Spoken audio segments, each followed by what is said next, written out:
Ils étaient en deuxième ligne, mais ils se sentent un peu la dernière roue du carrosse. Au début du confinement, les conditions de travail des routiers étaient déplorables, sans accès à des douches ni à des WC. Aujourd'hui, les entreprises de transport, en particulier les petits transporteurs, poussent un coup de gueule. Le coup de gueule, c'est en fait les transporteurs étrangers qui ne respectent pas le cabotage.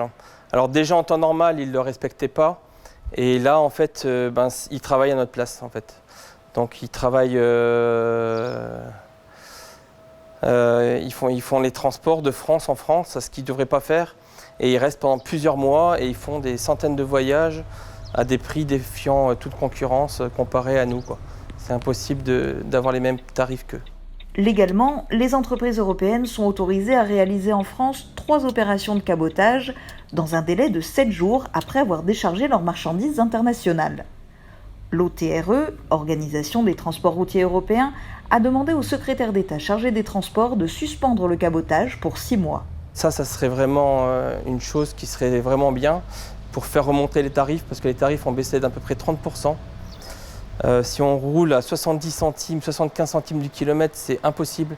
Il faut être à plus d'1 euro, 1,05 € du kilomètre, sinon on paye uniquement le gasoil. De toute façon, quand on revient de Bretagne, je remplis que le réservoir, je ne peux même pas payer le chauffeur, ça me paye que le gasoil.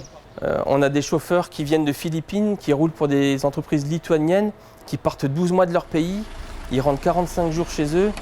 C'est des gens c'est des esclaves de la route, quoi. Et ils roulent chez nous. Confrontés aussi à des impayés par des clients qui ont fait faillite, les petits transporteurs ont peur de devoir eux-mêmes déposer le bilan.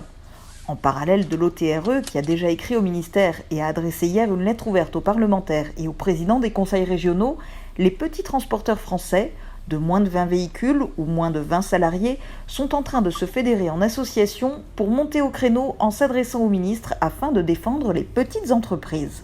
Et l'avenir, s'il ne fait rien, il va y avoir des dépôts de bilan, ça c'est certain, quoi. Voilà. Et surtout, ce qui va se passer, c'est que les transporteurs vont sortir dans la rue, mais pas pour livrer, ils vont bloquer.